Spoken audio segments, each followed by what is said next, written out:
When was the last time you took a moment to pause and breathe? Join me and founder of Pause Breathwork, Samantha Skelly, for a fun conversation that will have you rethinking the way that you breathe. In this episode, you'll learn how Sam went from being a hot mess express to being a grounded breathwork facilitator, the difference between a clear mind and a fear mind, the science of breathwork, how to cultivate safety within your body, the real problem with spiritual bypassing and escapism, why you cannot experience spiritual ascension without grounding, the different types of breath patterns and why it's important for you to know, and how to be a responsible breathwork facilitator. Now, if you dig this podcast and you want to connect, be sure to connect with me on Instagram or Twitter at I am Ruby. And if you prefer being off of social media, you can join my Awake and Aware community on Telegram. And that's rubyfremon.com/Telegram. You can also text hashtag potent truth to 1-781-336-0160 to stay in touch via text message. And don't forget to grab a copy of my book, Potent Leadership. It's available on Amazon, or you can head to potentleadership.com. You can also walk into your favorite local bookstore and ask them to order a copy of the book in, and they will do that. Now, whether you are a loyal listener or you're brand new to the podcast, welcome. Please take a moment to drop a rating and review on iTunes. Every single rating, review, download, all of these things help get this podcast out to more leaders around the world. Now, it is time to learn how to use breathwork as a gateway to your truth with Samantha Skelly.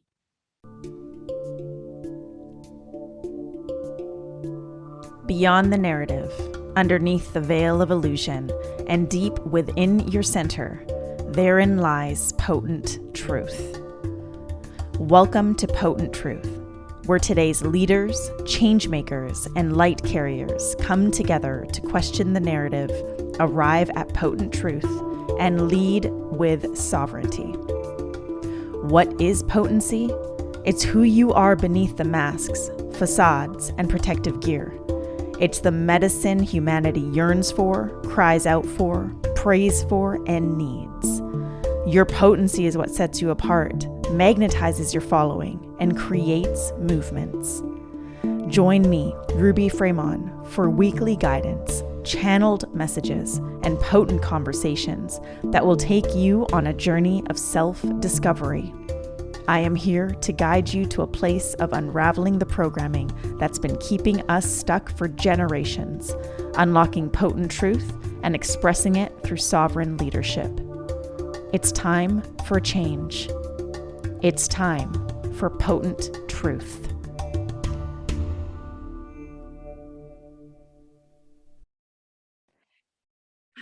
Hey leaders, welcome back to another episode of Potent Truth.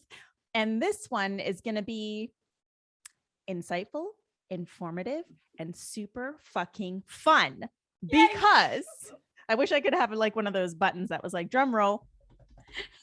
I have the one and only Sam motherfucking Skelly in the house.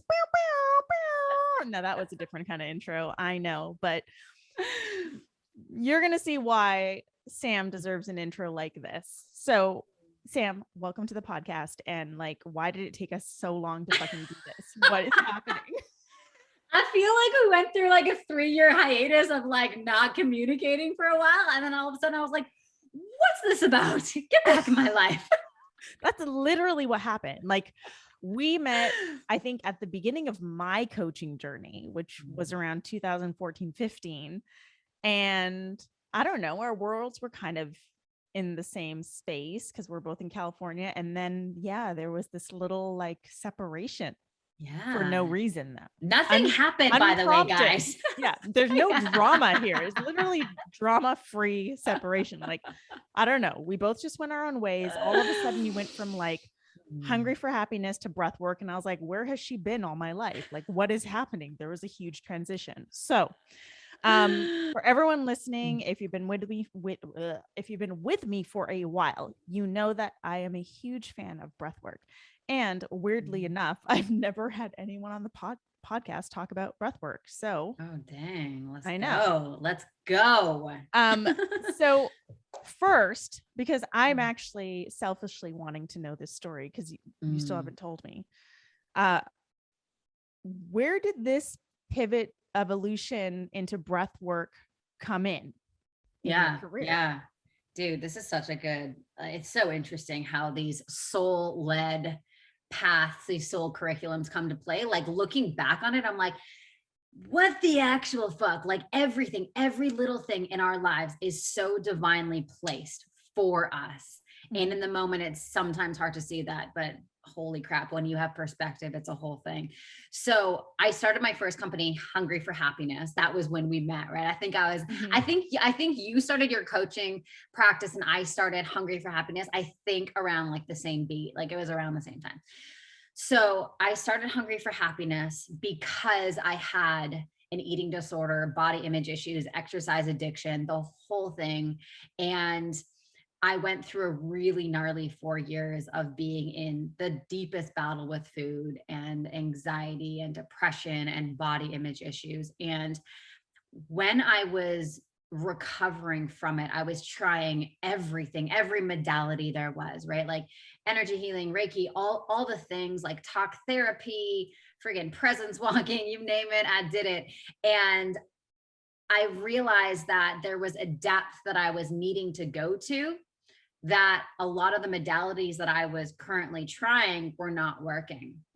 And in addition to that, I was in the state of like consumption, like consuming all the books, all the information, all the things, consumption, but without integration. I was so disconnected from my body. So I had all this knowledge. I had like a PhD in personal development, but it didn't actually integrate and create sustainable transformation because I was disconnected. And so I remember when I was in my eating disorder days, I was reading the book Eat, Pray, Love by Elizabeth Gilbert. And I don't know if anyone's read this book or seen the movie, but she goes to Bali and she sees this medicine healer, this acupuncturist dude, and she has a breakthrough. And so I was like, Mom, I'm going to do that. So I bought a one-way ticket to Bali and I went to go see this guy. And he like takes these sticks and he like shoves them in your feet. And it's the most awful, painful thing ever. And his diagnosis of me was my brain is too busy. I just need to meditate. And I hated meditation at that time because not only did I have an eating disorder and had all these crazy thoughts, I also have ADHD. So I was like a hot mess express. Like I was a heady cocktail of just like chaos. So the thought of like sitting there with my thoughts, sitting there with my body just was like, oh God, this is awful. But anyways, I'm like, maybe it's different in Bali. So I go to this class, this meditation class, and I ended up missing the class, but the next class on the bulletin board was a breathwork class. And I thought what most people think when they see breathwork, like, isn't that just breathing? Like I've been doing that my whole life. Like what actually is that? So I walk up to the class and everyone's lying down with blankets and pillows. There's this guy dressed all in white with a beard. He looks like Jesus. And he comes up to me and he was like, are you ready to go on the ride of your life? You were going to feel the highest states of joy and bliss and ecstasy. And then you're going to shed, release, and let go of everything that you're holding on to that doesn't serve you. And he was like, so animated about it. And this was at a time in my life where I was knees deep in an eating disorder, chronic anxiety. I sort of just toggled between anxiety and numbness, right? I'd feel anxious, then I would overeat, overexercise. I would go to swing to numbness and then just keep going back and forth. So when he said that to me, I was like, you don't know what you're dealing with here. Like, I don't think I'm going to be able to feel all these amazing feelings. So anyways, I did it anyways. I lied down. I started breathing in this pattern that he suggested. And within minutes, my body was feeling activated, electric, alive. I was 1 minute crying and then the next minute laughing and everything in between. And I genuinely felt like my capacity to experience the human experience just like completely opened up. And I remember waking up from that experience and feeling self-love for the first time in my whole life. Like I thought I kind of knew what self-love was, but there's this depth, there's this feeling, there's this like calmness, this resting position that is just so potent with love. And it was accessible using nothing but my breath. So in that moment, I could really discern the difference between an emotional hunger cue, a physical hunger cue. I could actually attune to what my body really needed on a deeper level. I wasn't trying to think about how to feel better. I was just feeling to feel better, like really letting my body do the work. And so that was like in my early 20s. So I started Hungry for Happiness because of that experience, and ran Hungry for Happiness for 6 years. And then about 4 years ago, I was driving from LA to San Diego, and I could feel there was like this next cut for me in my career, like this next thing that was coming through. And I'm like, what is this? Like, what is this next thing that I'm being drawn into, right? It's like that soul-led path. It never makes sense, but it always is. It always feels like the exact right thing to do. So I literally asked, I was in the car and I asked, I'm like, what do I need to bring forth into the world now? Like, what is this? And the feeling was, or the message was, you need to teach the world to breathe. And it was so like clear as day in that moment. And then the next thing that came in was, it's called Pause Breathwork. I didn't create it. I didn't go out to do it. It just came in. I opened up, I asked, and it dropped in. And then for weeks on end, I was getting woken up at like 3, 4 in the morning with all of these downloads of this body of work and what this was, and like how it's going to serve the world. And it's been wild. It's been a wild ride. And now we've trained hundreds of people all around the world to become breathwork facilitators.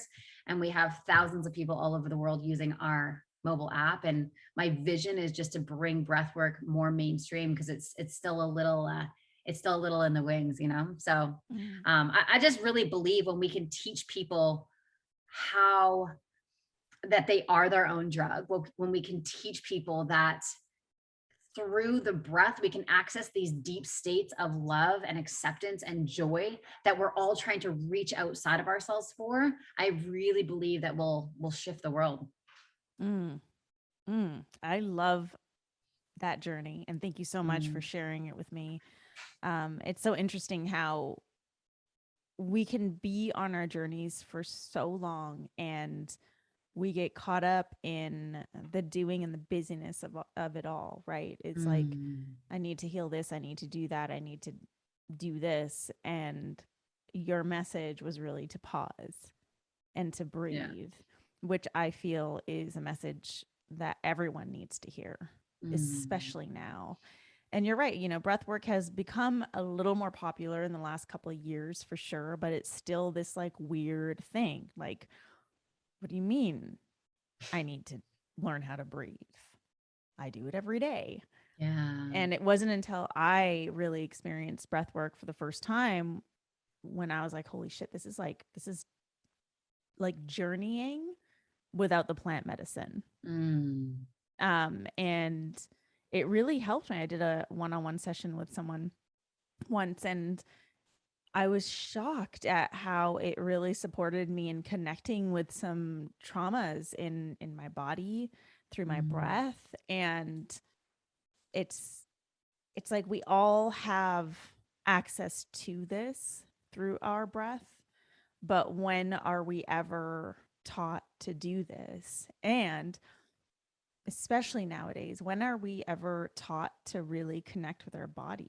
There's such a disconnection, you know, we're all like connected to the external world and our devices that we forget to connect to our bodies. It's interesting. It's so interesting. You know, I laugh because my first company is teaching people how to eat properly, and my second company is teaching people how to breathe. Like, we've come so far away from our true nature that we're having to remember how to do basic things that bring us and breed fulfillment and joy.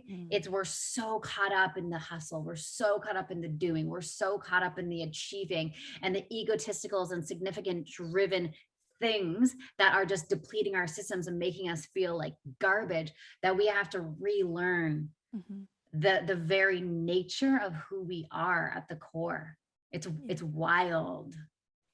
We're learning how to be human again. Yeah. You know, the AI takeover that everyone keeps freaking out over. It's like, well, it's already happened. It's already happened. Yeah. And now we're like learning how to get back into our bodies and be human beings. Like the AI hijacking, we've already been hijacked. That's it.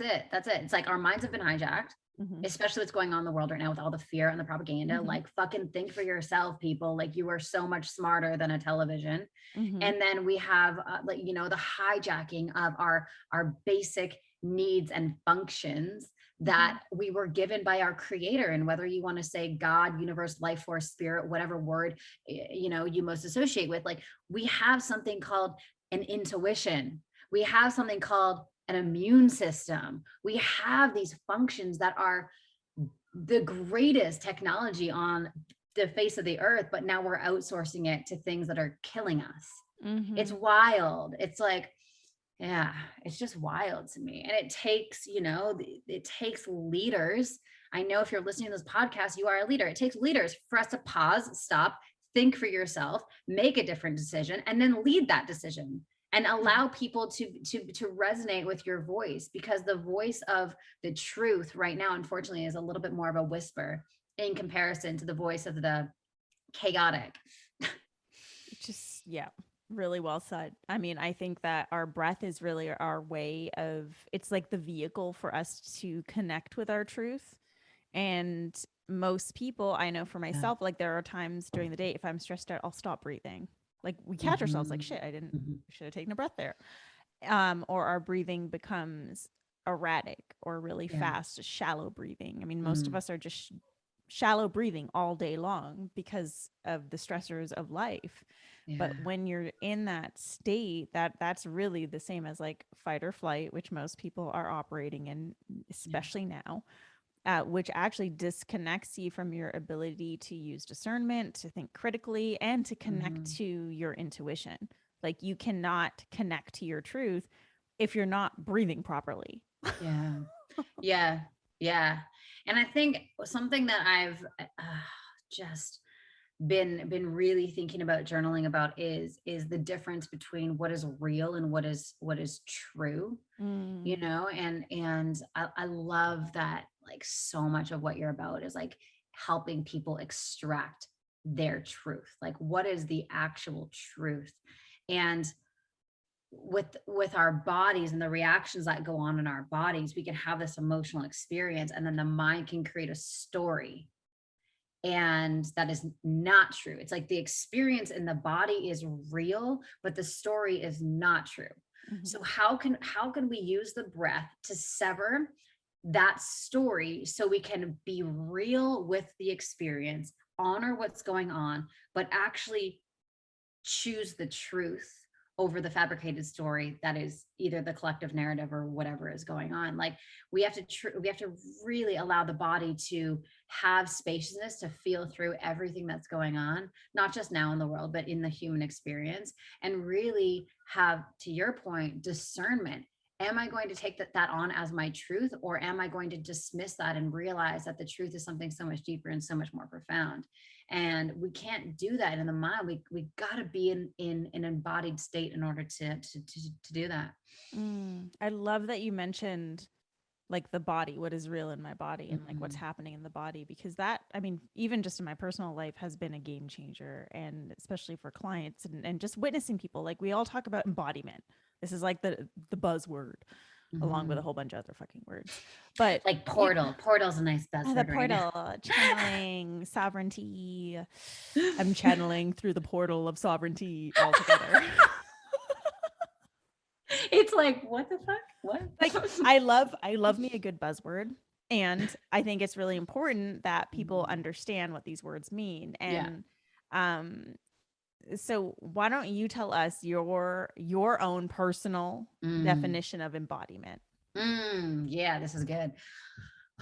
So embodiment for me is being connected to what I call my central channel. So the beam of energy that runs from the top of my head right down into the root, that is the frequency that is most connected to the energy of my soul. Mm-hmm. So embodiment is having stillness here while the swirl of everything else is happening. When I'm grounded in my central channel and I feel deeply connected to my soul's essence, I then can observe all of the other contractions, sensations, movements, everything else in my body that is active and real, but not directly connected to who I am. Because who I am at the core is that truth of that frequency, not all of the everything else. And what tends to happen a lot of times when we don't have embodiment is we are viewing our sensations from our mind. So it's basically this like top down, like, okay, I'm feeling this.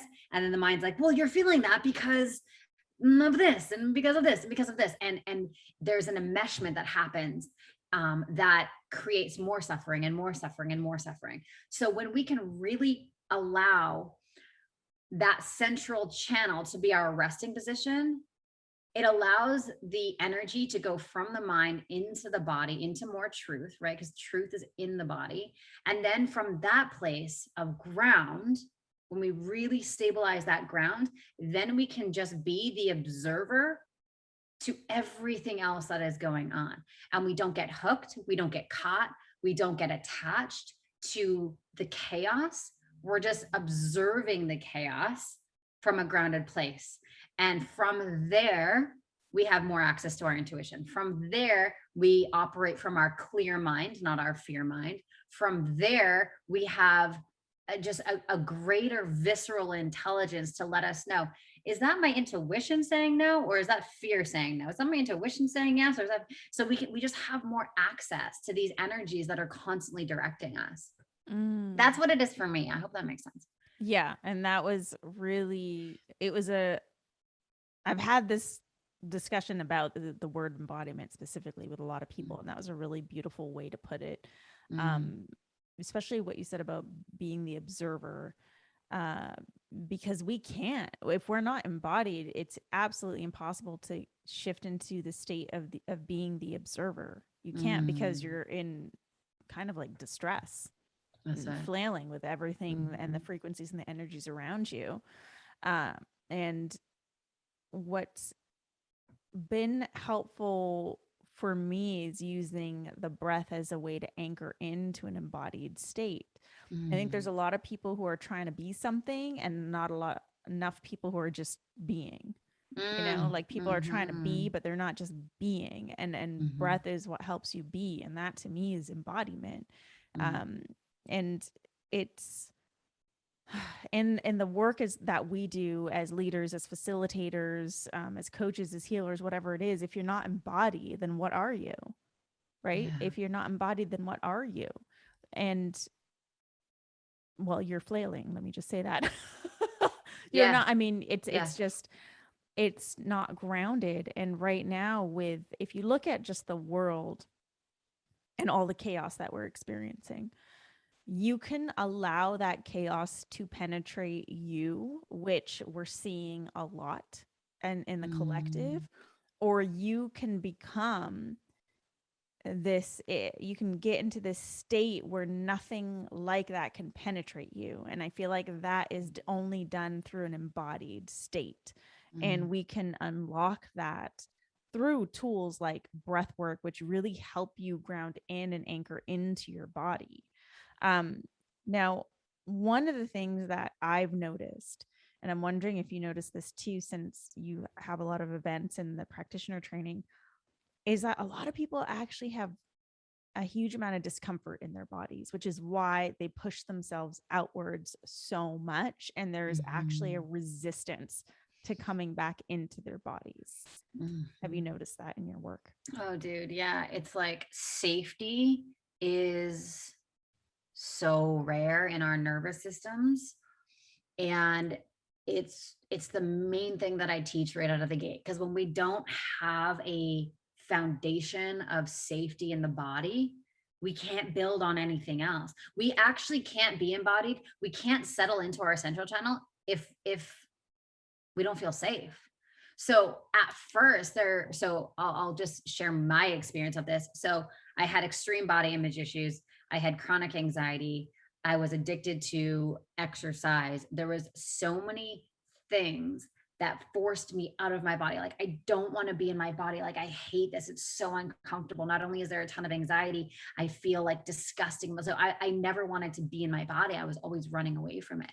And so I had to slowly open up my window of tolerance and slowly allow myself to integrate a little more and a little more and a little more and a little more. And breath work helped me do that, but it needed to be slow. Like, there's some facilitators that just blow their clients out of the water and just like take them to, an extreme level of a psychedelic experience. And I feel like that's super egotistical on the facilitator's point. Like, you have to be really mindful of meeting that client where they're at and like slowly allowing them to get into the body while being incredibly mindful of their safety. Because if a client has a lot of repressed trauma that they don't know about, and we blast them with a huge, intense, explosive breath work, like, you're going to do more harm than good. You're going to re-traumatize that person.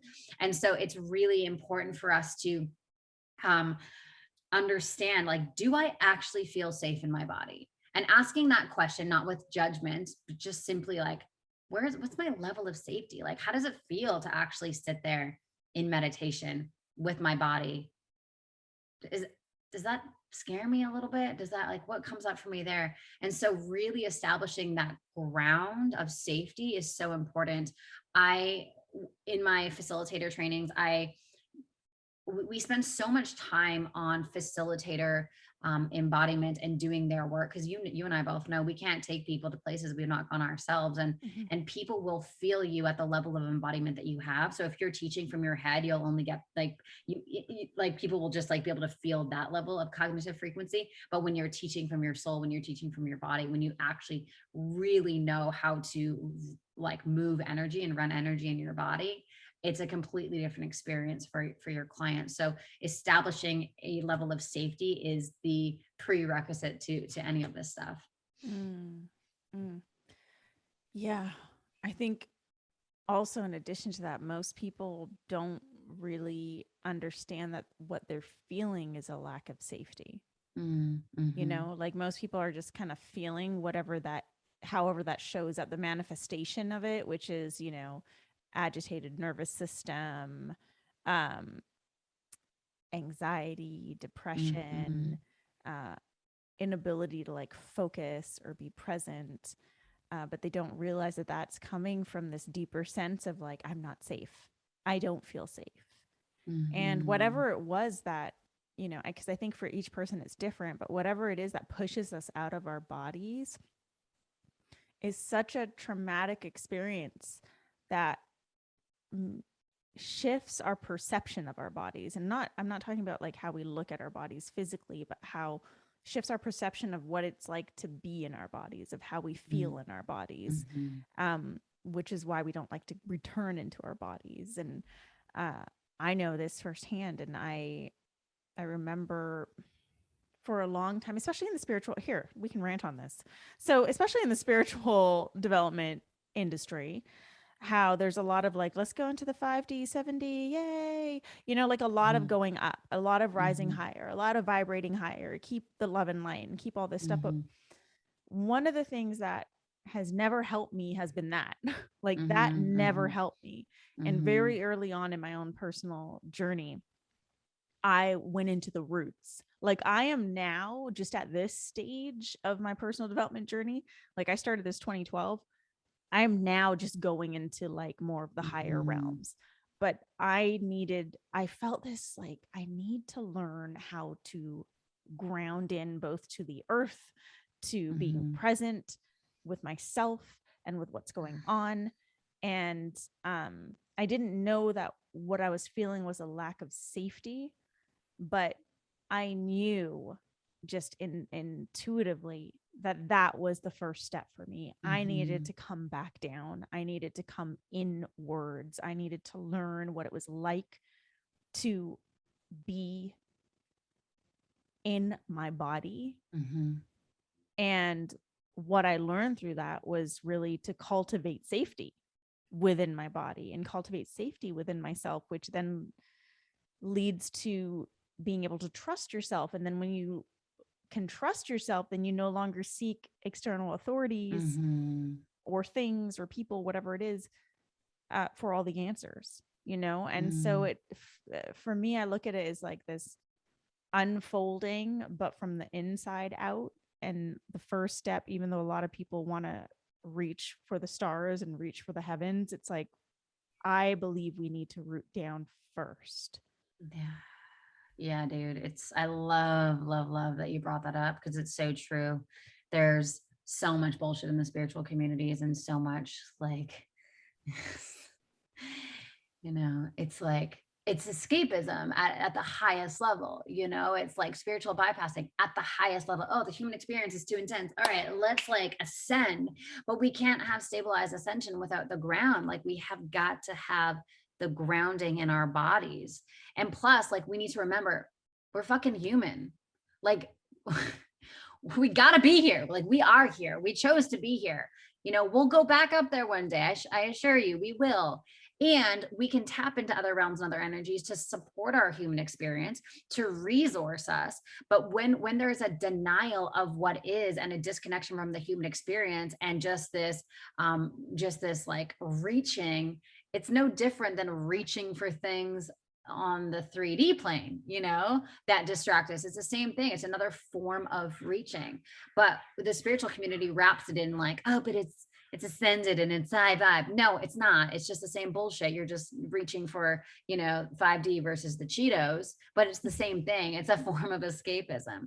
So how can we include and transcend? How can we include it all? Like, how can we be with our triggered parts and our young parts and our wounding and our trauma and our depression and our anxiety? How can we hold that and be resourced by other energies that support us? Because our soul, like, going back to that central channel, that part of us, that energy, that frequency is connected to it all, but it's connected to it all with the human bits and parts, not separate from. And so when we try and reach and grasp and 5D and it's like we're missing the point. The point is to heal the physical body. The point is to heal all of our wounding, release all of our conditioning, allow ourselves to melt these frozen in time pieces so that we can feel more integrated and more whole, so that we create a more enjoyable human experience. The point is not to see aliens every single Thursday night, you know?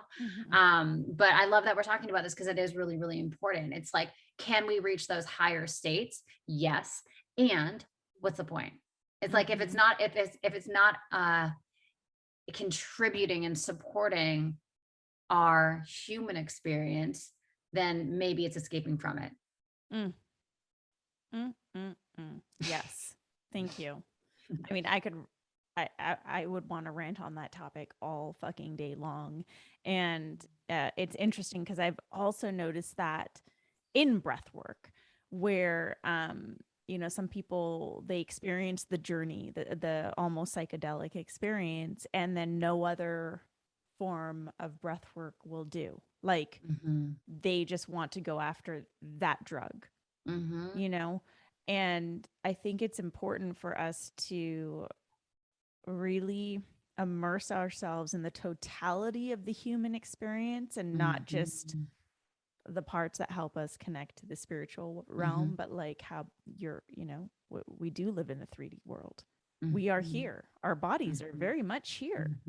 And if you are uncomfortable in this 3D space, if you are uncomfortable in your bodies, perhaps that's what you need to be working on, not the fucking 7D. Also, I feel like next year's trend is going to be like 10D.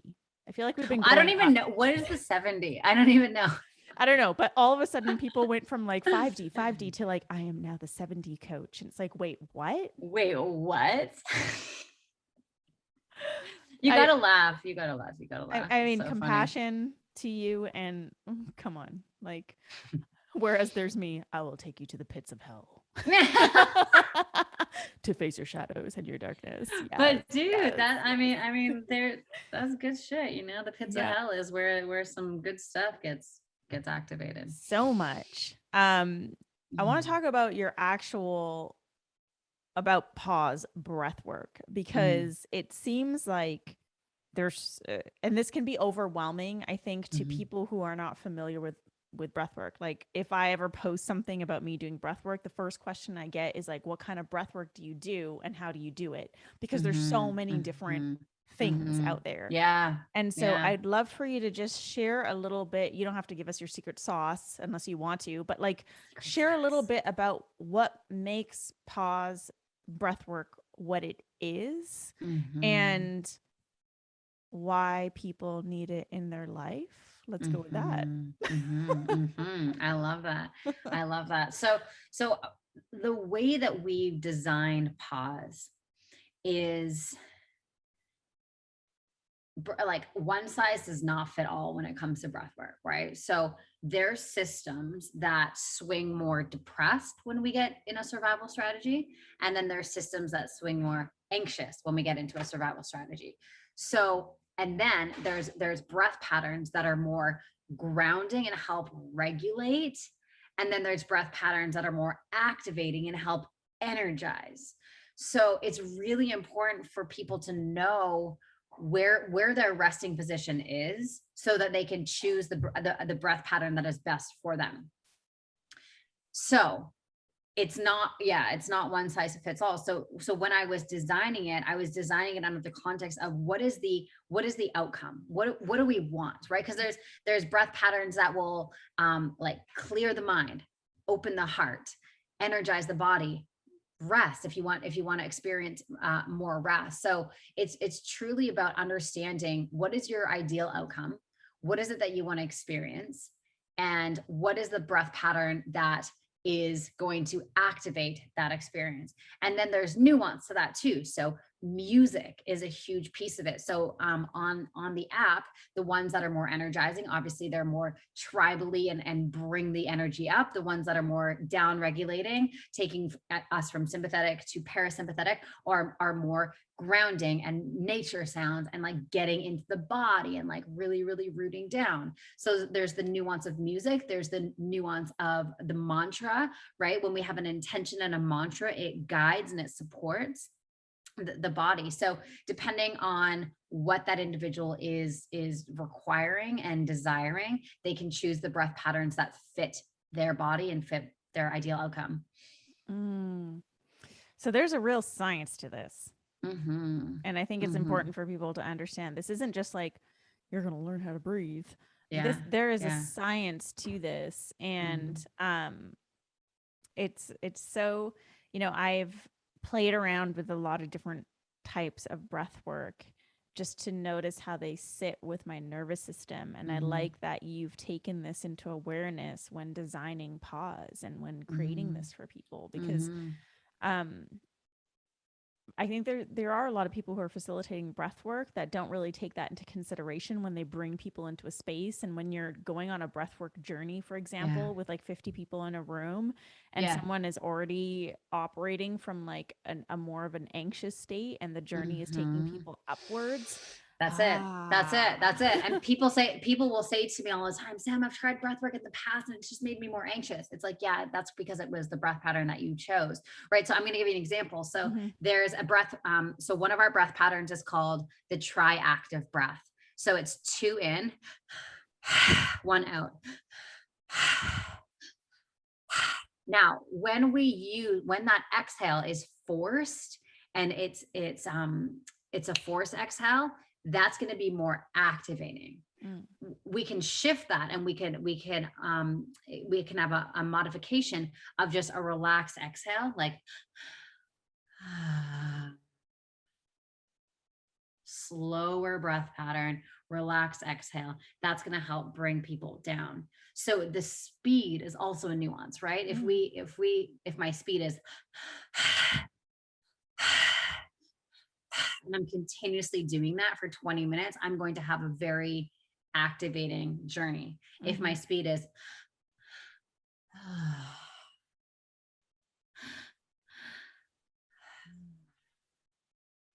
It's going to be a completely different story. Mm. So it's really about understanding, again, how our systems work and what works best for us. Because yeah, you're right. When there's a class and there's 50 people in there, there's 50 different systems and there's 50 different like requirements, essentially, right?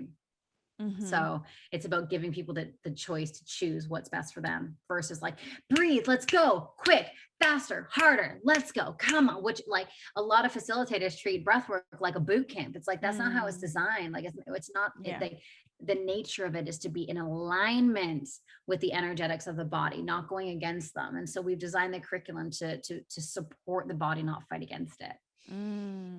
Yeah, I love that you shared that, to support the body, not to fight against it. Because anything in the personal and spiritual development fields, like, we have a plethora of tools that we can pick from, and only we know best how certain things work within our systems. Like, for example, as a coach, I can guide, but I really don't know the client's full experience because I am not the client. That's it. Yeah. And so to empower people to make that decision, I think, is a really beautiful way to facilitate. And the other thing is, I wonder if the people who are like, let's just keep going, like, breathe, is almost like an ego thing of like, I just want to get them into a journey. It is, right? It is. Yeah. That's why, like, the best coaches are agendaless, right? The best coaches and facilitators are like, let the energetics and the alchemy guide the transformations, not the mind. So novice coaches, novice facilitators will be like, this needs to happen. My client needs to have a breakdown and cry if it's going to be a good session. It's like, no, you're making that about you, not them.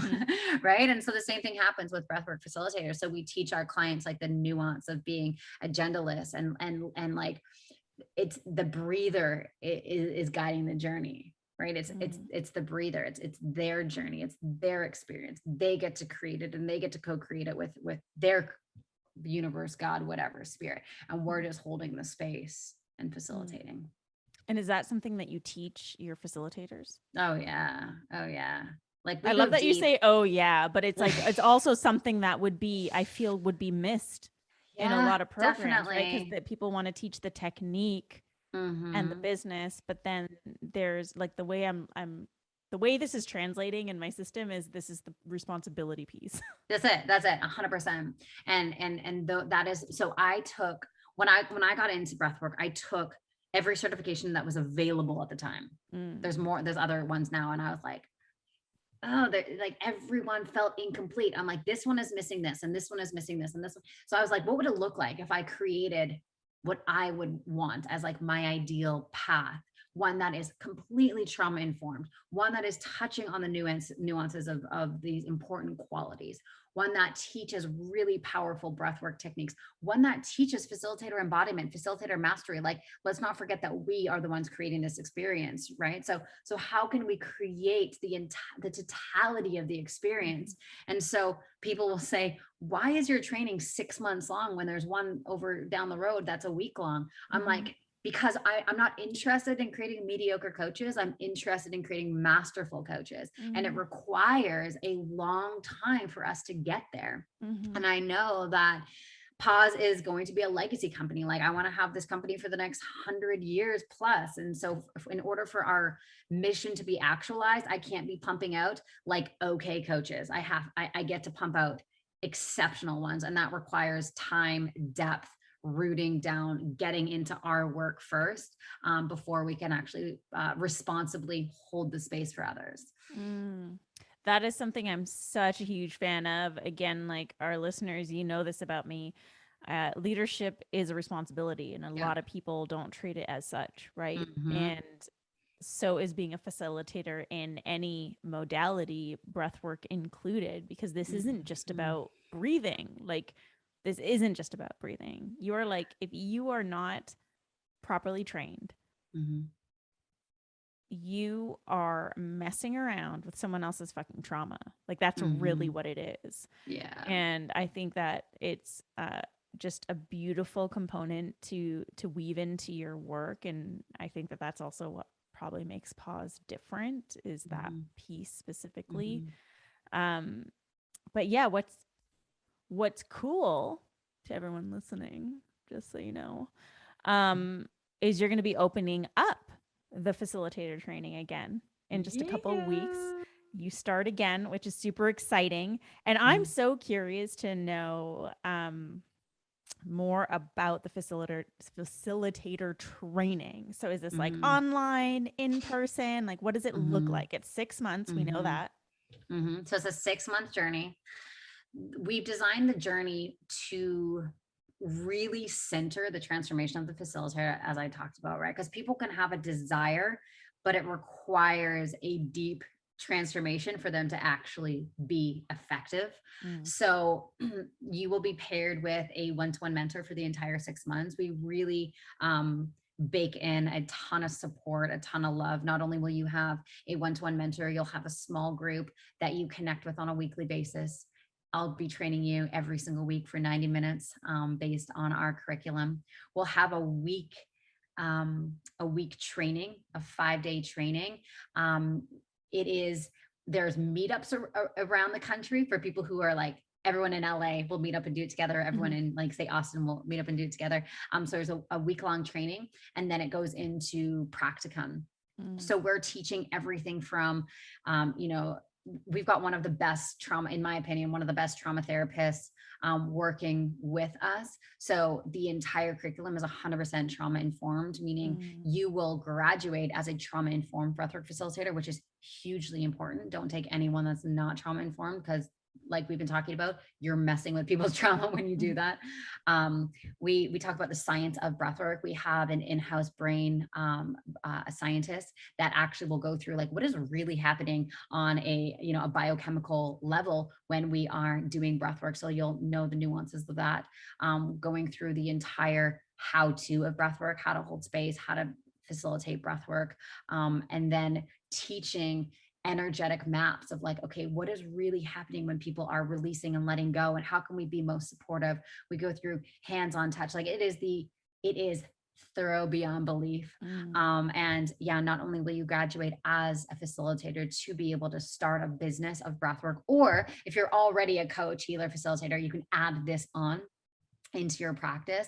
Not only will you be able to do that, but you will go through this like epic 6 months transformation as well. So yeah, we start November 1st, a couple of weeks. That's so exciting. And it just, it seems like such a well-rounded offering too. I love it. And I can tell, I know, I can feel just how much you love doing this work. And that is so important. Like for me, for example, whenever I choose to work with someone or train with someone, I need that person to be really fucking excited about what they're doing and really passionate about it. And I mean, you took every single fucking breathwork program out there before creating this one. So based on that alone, it's going to be good. So for everyone listening, if you are interested in, well, let's talk about this, because it is facilitator training. So who is this for? Could it be for people who just want to learn more about breath work and not facilitate? Yeah. So three different types of people. Number one, you already are a health coach, wellness coach, life coach. You are coaching and leading people in some capacity, and you want to create more depth. So maybe you did your life coaching certification, but you're like, I just want to go deeper into the body. It would be perfect for you to add breathwork into your business. Second person is you've tried breathwork. You know how powerful it is. It's changed your life. And now you're ready to start a business out of breathwork, quit whatever job you're doing that's not giving your soul nourishment, and really start your own thing. The third type of people that do it are people who just want to deepen their experience with breathwork and go on a personal development journey. And that third group, they go in there thinking that they're not going to teach, but then they always end up teaching. Got it. Yeah. So that's kind of like the three different types of people that we work with. Amazing. So for everyone listening, if you want to get in on this training, I highly recommend you jump on it now. Pausebreathwork.com /Ruby. There we go. That link and more will be in the show notes. Sam, it's been an honor to have you. I'm so happy we reconnected. If there's one potent truth that you want everyone listening to walk away with, what would that be? Oh, this is a good one. Your body is an infinite supply of intelligence, grounding, presence, and the presence that we have in our bodies has the capacity to heal us. Like we are our own drug. Through pure presence and love, we are able to melt and love and heal the parts of us that we've been at war with. So beautiful. That is a potent truth that I think everyone needed to hear right now. Yeah. Sam, thank you so much for just sharing your time, your wisdom, your energy, your presence. Thank you for the work that you do in this world. I'm so happy that you listened to that nudge from Spirit, Creator, whoever directed you to where you are today. Like, thank fucking God. Because I think everyone in the world really needs to learn how to breathe right now. And I mean, really breathe. So thank you. Thank you for being you. Thanks for that acknowledgement. And thank you so much for having me. This has been so fun. Anytime. Like, I feel like we could rant about a lot of different things. Seriously, though. To our listeners, thank you so much for joining Sam and I for another episode of Potent Truth, where we are taking you on a journey to challenge illusion and lead with sovereignty. If you enjoyed today's episode, please be sure to share it with a friend or your community or your loved ones or all of the above, and drop a rating and review on iTunes, and then connect with us on social media. My handle is @IamRuby. Samantha, what's your handles? @Samantha Skelly. And @Pause Breathwork. There we go. So make sure you connect with us, and then check back on Monday for a brand new episode of Potent Truth. Aho, family.